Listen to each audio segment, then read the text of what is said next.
Okay, good. I don't believe that, but let's see. Okay, everybody. World-renowned celloist Yo-Yo Ma once said, "Music education opens the door for students. It opens the door to a world around them, a world of work, culture, intellectual activity, and human involvement. The future of our nation depends on giving children a complete education, and that includes music." As a person who spent the last 9 years of my life performing as a musician, I have been able to see the benefits a quality music education has on children. And I've also luckily been able to be given the opportunity to see how music affects preschool children. I'm able to see how it helps. Music offers an opportunity for students to escape from their boring, mundane, everyday lives. And so with that, today I would like to highlight the benefits music education has on K through 12 students. Is it picture mute? Yes. It's not. Okay. Children as young as 5 are able to experience the benefits music education provides when it is promoted in their classrooms.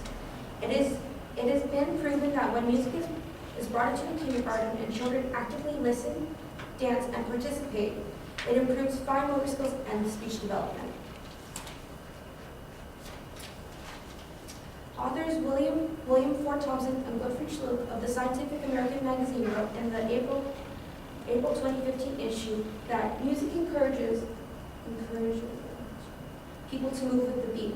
The more sweeping and empathetic the body movements can help improve fine and gross motor skills. Aside from physically helping children, music can also help speech development. Susan Hall of the Institute of Education, University of London, wrote, "The earlier the exposure to active music participation and the greater the length of participation, the greater the impact. Transfers of these skills are automatic and contribute to language development, but also to literacy."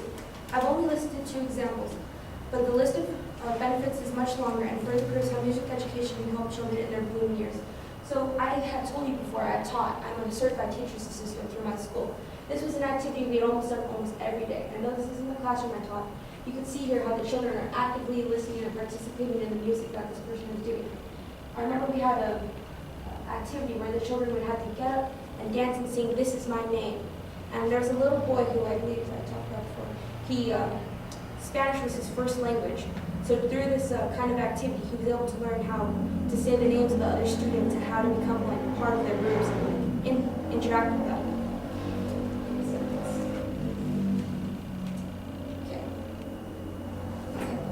So now that we see how greatly music helps young children, we'll ask, how does it affect their older siblings? How does it affect middle school children? Middle schoolers are still at an age of developing and discovering their own abilities. The National Association of Elementary School Principals released an article titled "The Importance of Music Education" in the middle school curriculum that listed reasons as to why music education is important in these early years. The first reason that is listed is that being in a music class promotes a feeling of belonging. Playing music, an activity in which every student is a valuable member of the ensemble, encourages students to develop connections with other members of the class. These connections have a positive effect, which in turn encourages students to become more fully engaged in class activities and demonstrate pro-social behaviors.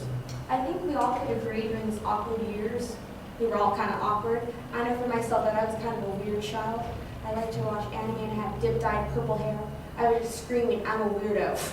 So being in an ensemble like this did help me participate more and talk more with the students, and it just gave me great friends that I knew that if I didn't take a class like this, I'd be a loner. I'd be all alone. Okay. Secondly, it promotes higher self-esteem. To take a music course, kids during these years often relate academic performance to self-worth.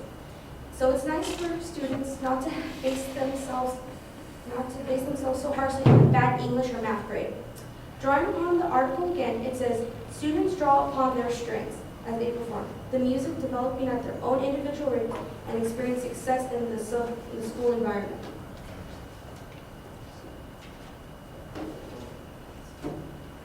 So, like how I was saying how I felt like an outsider in middle school, I could also say that with this, I word this right. that I will admit that I am very bad at math. And there are certain things I thought made me, even to this day, I still think I'm a failure in this aspect of my academics. But I can tell you, I can have a full conversation with you about Nikolai Rimsky-Korsakov. I could talk about Scheherazade or Swan Lake. Based on these, I know that I'm not just like a dumb person based on one bad grade. There's so much more to a person, their intellectual and their mind than just grades. So finally, we've made it into the high school years of our portions. During these years, students can still benefit from taking a music class. I would know because I took a class almost every year of high school. The nonprofit organization Spread Music Now did a 10-year study that documented 25,000 high school students to show how music affected them. One of the biggest finds was that SAT scores of students who had taken a music class surpassed students who hadn't taken a music class. To quote the study, the college entrance examination board found that students in music programs scored 63 points higher on the verbal and 44 points higher on the math sections of the SAT than students with no musical participation. So not only does music help us to listen to, but it also helps improve our academic performance. That is why I believe you've all heard this once, but listening to music while you're studying will help you concentrate more on the material that you're trying to learn. Secondly, it was found in that same study that at the end of the year, all students were given the Stanford Achievement Test and found that students with 2 or 3 years of instrumental music experience performed significantly higher on the exam than the students with no musical instruction. So, in conclusion, I think it's pretty evident how much music education has on students. From early teens to high school, it's important to try to promote music in their lives and to teach the benefits music can offer. I'm so happy that at a young age I was given the opportunity to perform and that I was able to continue this passion through my high school years. You can see here, these are all pictures from my high school experience. This is my group at the beginning of our career. This is us from championships, national championships, and this is us performing our 2016 performance, Scheherazade. These are experiences I could never recreate, things that will always live with me forever. I'm so happy I've been able to make lifelong friends that share the same passion with me, and I hope that one day I can teach my own kids to continue in my footsteps and promote the arts and everything else they love. Thank you.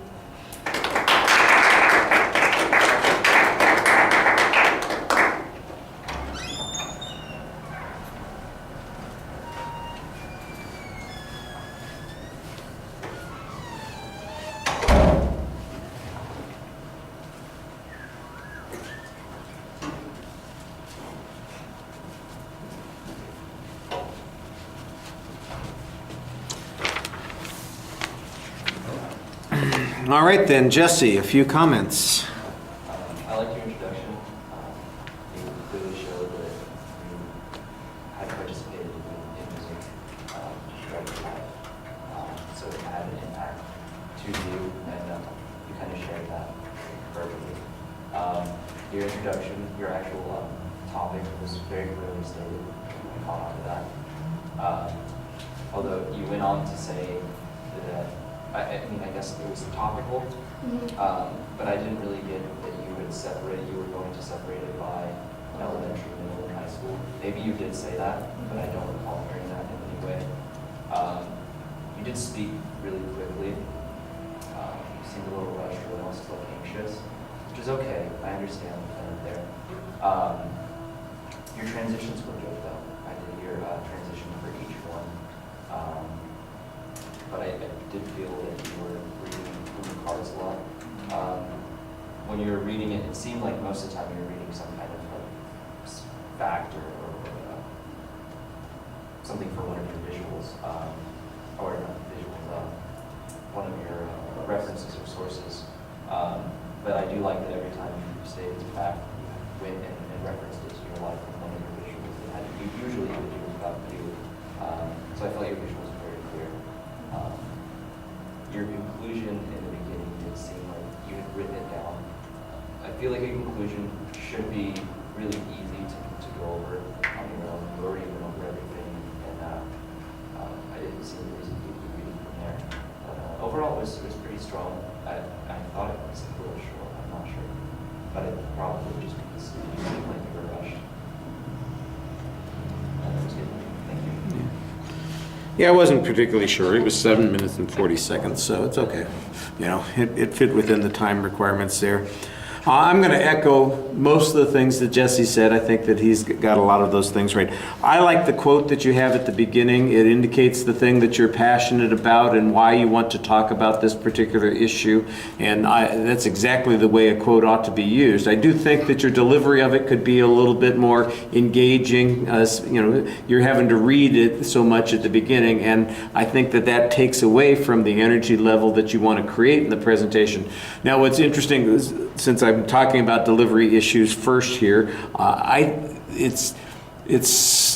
there are so many places where you're doing a good job that it's frustrating when you get into those spots when you're not doing a good job. Because when you step and you just talk to us and you say, and you're talking about the picture, or here's something, and you mentioned, you know, I felt like a weirdo in elementary school, and you know, it was great being part of an ensemble, and you feel a part of a group, and you're using your own experience to talk about those things. You're doing a really nice job kind of trying to relate to the audience and speaking to us like a human being and not just reading off of the cards. And then you kind of retreat again. And look, the information that you have in the speech is good, but you need to know it well enough that you can just, you know, explain it to us without having to read it to us.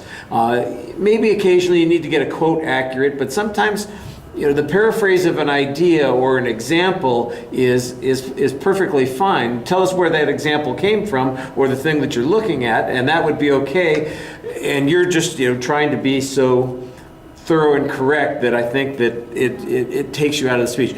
This speech would be, you know, so much better if you practiced a few more times and you took those notes out of your hand and forced yourself to just say, let me tell you what it is that I think about this subject. And you've done research on it. You just got to remember to say what the research is instead of those other things. Now, the places that I think there are problems, and they're not big problems, the visuals are okay. I like the nice large images, but they don't really add much to the presentation. The closest that you get is the notion of that ensemble sort of feeling. I did like the first picture with the kids. Let me go back, because I thought that did help a little bit.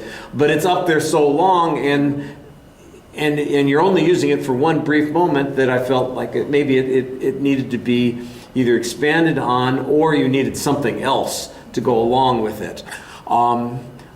You know, and then, like I said later on, the notion that you're part of an ensemble, a group, and you show your section that you're you know, kind of united with and connected to.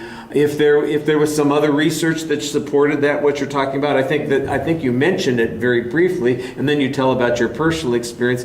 Any data that shows that kids are more likely to have stronger relationships, or they're able to function more in group task behaviors, that kind of thing, I think would be helpful in making that point. But I understand the point that you're making there. You know, speaking as the former president of the band boosters for my daughter's high school band, you know, I know exactly the kind of thing that you're talking about. And on the other hand, it is a little bit of separation, because I tell you, she was on the SC band. You know, she played for the USC Trojan marching band at halftime and all that kind of stuff, and really liked it. She says, but their sections are all very snotty, you know, like it's like she played tenor sax, and the tenors never talk to the altos. They despise the altos, and they hate the horn people, you know, and they were never talking. So sometimes you get a little bit too much of that tribalism kind of stuff that's going on. I do like the exit line that you have, but I kind of agree with Jesse. It's like, why do you have to read this kind of thing to us? You've given us the speech, you're kind of reviewing what we've talked about, and you know, give us that final point. I do think the final exit line you do pretty well, but the stuff that's summarizing it, that I think you kind of just revert to something that's going to give you comfort. And I'm glad that you didn't use the podium, because that meant that you came out and you talked to us a little bit more. And now let's get rid of the notes, so that people don't feel like, oh, that's what I need to have also. By the way, this is the last time anybody's going to be using notes during their presentations. I think I mentioned that to you before. After this, you're not going to have an outline. You're not going to be using notes. You'll prepare ahead of time. You'll turn in an outline to me, but you're not going to have anything in your hands. You're going to be speaking to us on a regular basis. All right.